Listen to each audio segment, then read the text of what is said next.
Is this going? Yeah, I think it is. There's small variations in there. Hang on a second.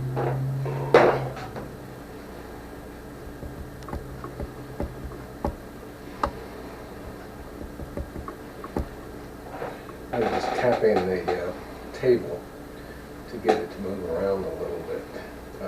This is two mirrors that I got for like 50 for $10. I guess they're just a few 5 cents a piece. No, 50 cents. Anyway, cheap cameras, and then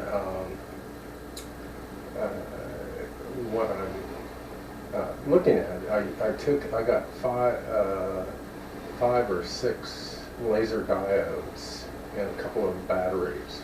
So I taped a nail over one end of the batteries to positive to negative with Scotch tape, and then taped one end of the laser diode to each of the other battery leads. So this just is there, and then I shine the laser diode on the edge of the one mirror that's facing the laser, and then it shines off of the second mirror and then onto the screen. So we're looking forward. The laser's going forward. It hits the edge of the one mirror, goes back, hits that, and then goes to the screen. And what I think we're seeing is the diverging picture, that is the diverging ray of the cheap laser diode. It's not a narrow beam, it's spreading out. And that the actual interference is between the two layers of the first mirror. And the rest of it is more or less just a way to get the thing onto the screen. So this is just a piece of white paper. It's about maybe 16, 18 inches from the laser. That's larger than it is in real life. I think that black thing at the bottom is the top of the webcam. So I have a sports camera. This is 30 frames a second, 1600 by 1200, looking at this picture. I've got the room darkened because you can't see it. The camera gets washed out if you have all the lights on. But in a darkened room or in a box, like if I stuck this in a cardboard box, then I'd do it. That getting it stable might be good, but you notice that this is, because it's only concerned with the interference between the laser and the mirror and the angle involved, then it's not extremely sensitive. So is this a good measuring device? Maybe. I think it could measure the distance between the laser and the first mirror that it hits. Then the rest of it, you know, it can change. If you move each of the mirrors, you can adjust this. Now, this is the first ring. There's actually a series of these depending on which reflection you get. You can get multiple reflections between mirrors. That's what I was actually trying to do when I found this. I was trying to see if I could bounce a laser beam back and forth between two mirrors, but that requires a lot more precision than I had just sticking it on the table. So this is, again, for relatively low cost, you can see pretty fringes, and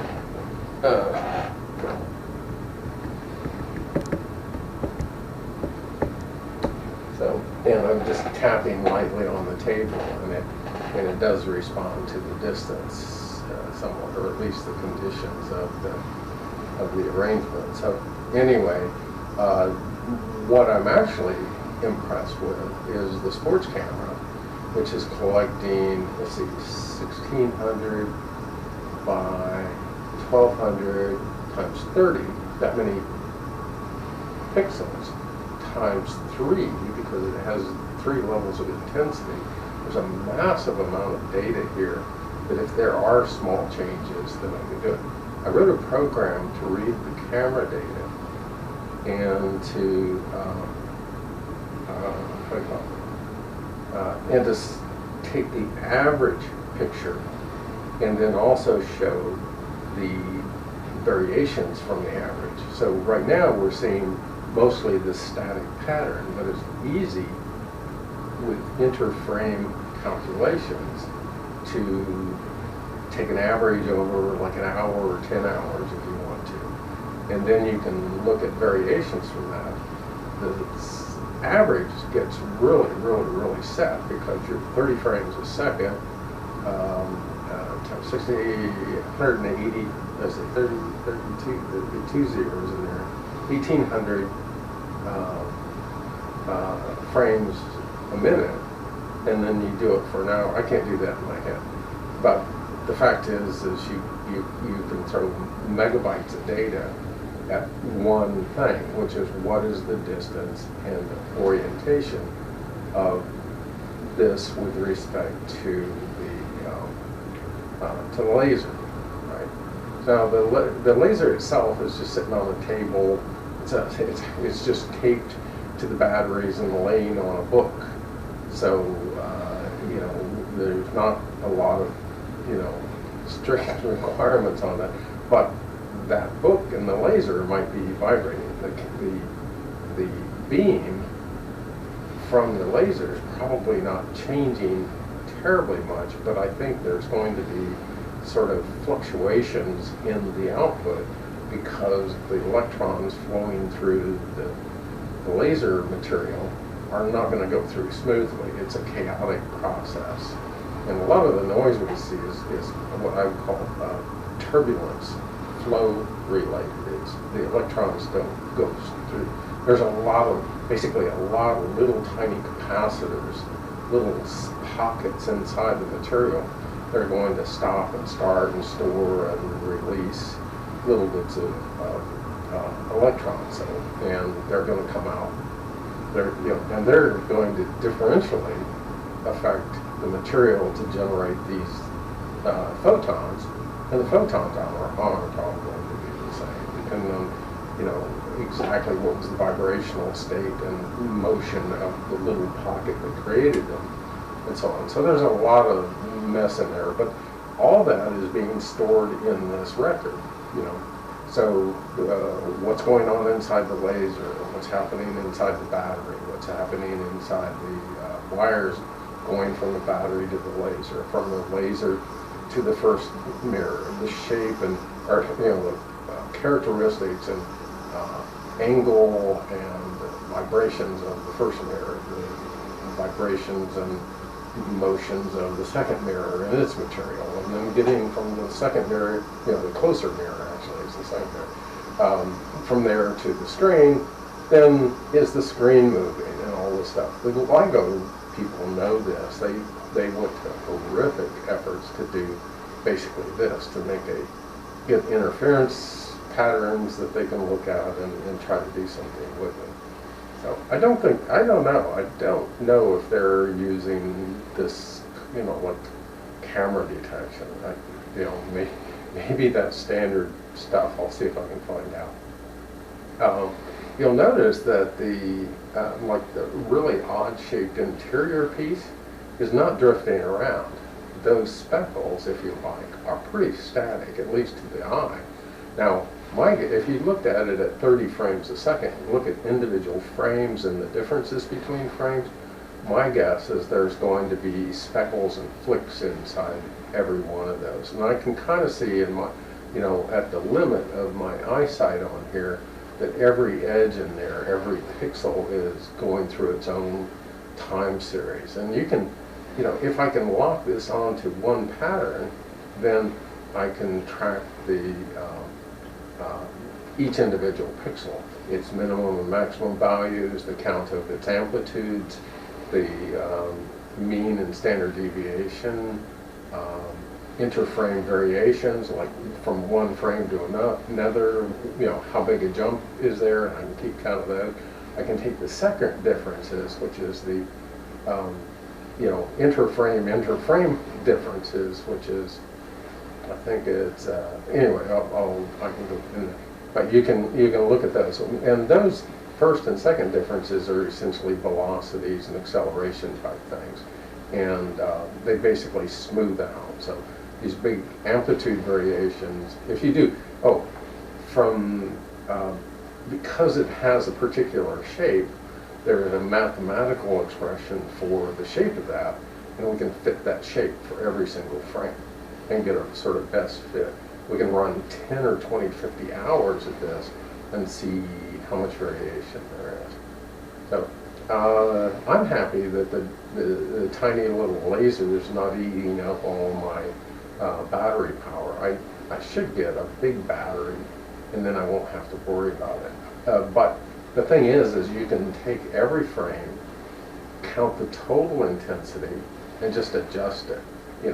That's crude as everything, but basically it says it's the change between each intensity, it's the pattern that matters. It's not the absolute value. And then I can keep track of the absolute values and see if they make any sense. So there's a rich set of data that goes with this that we can use. What am I going to do with this? Well, I'm going to see. Well, no, actually, this is not going. What I would have to do somehow. Let's see. If I put the laser on the pendulum, then its distance to the first mirror would change. So I could have because they're tiny. I mean, these are, I can stick the battery and the laser, and I could probably even make a little thing to hold it, attach that to the pendulum. It adds to the weight, but I don't care. I mean, I'm not, more the merrier. Just put it on there, okay? And then have it go down. In fact, I could do 2 or 3 of them, each one with its own camera, and each one with its own set of mirrors. Now, I think I can get the mirrors really tiny, okay? And I can, because they're all lined up, basically you're reflecting off a mirror. Now, can I get fancy? I could probably go through and do the calculations and figure out what is the front and back surface distance there. What is the exact angle that it's hitting the thing. So all those can be measured, and that's the fun of doing, calibrations, is you get to try to see if you can fit all these different kinds of patterns. So this one, I did it by accident, like I say, trying to get the mirrors to line, see if I could get 2 mirrors, and I really wanted to see.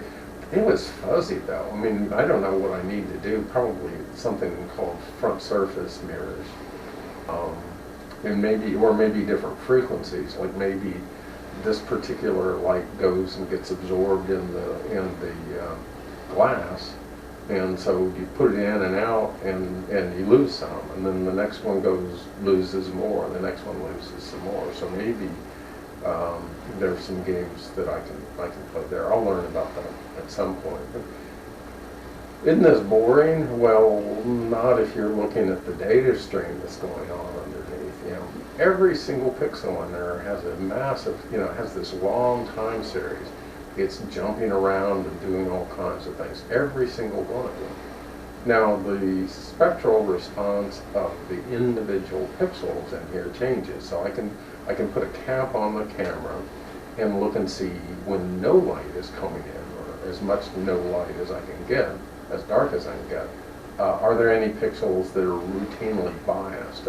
I can find that out also. I can just keep track of the mean and standard deviation, min and max, and the count of every amplitude shown for every pixel, for every color for every pixel, and then just look and say, well, let me normalize this and make it so that they can be compared.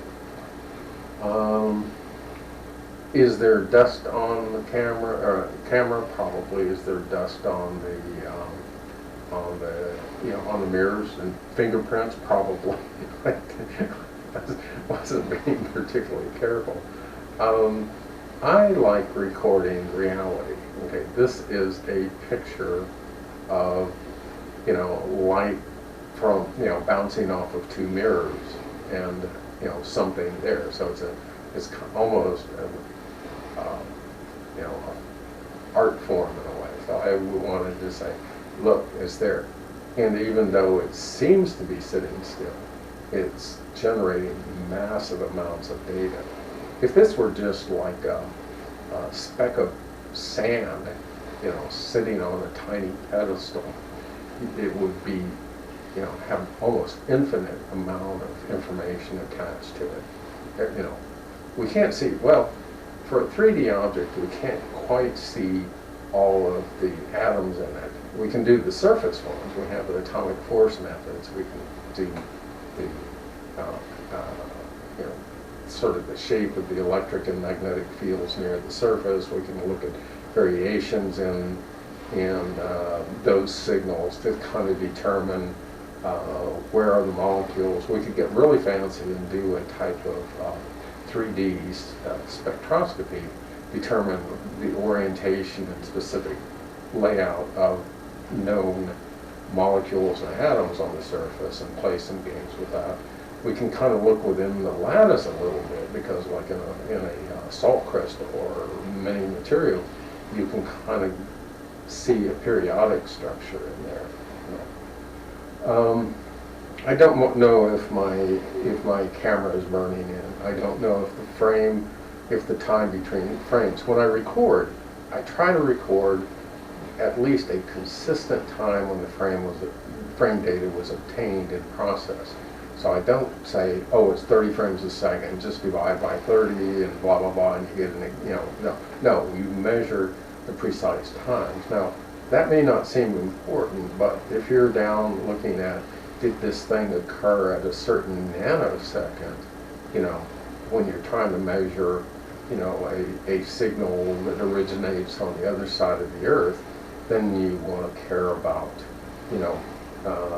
was it that one or there? A nanosecond, let's see, a nanosecond across the Earth is about let's see, is it a few meters? No, it's less than a meter. I'm really tired. Okay, I'll deal with that another time. So let me stop here and see if I actually got some picture.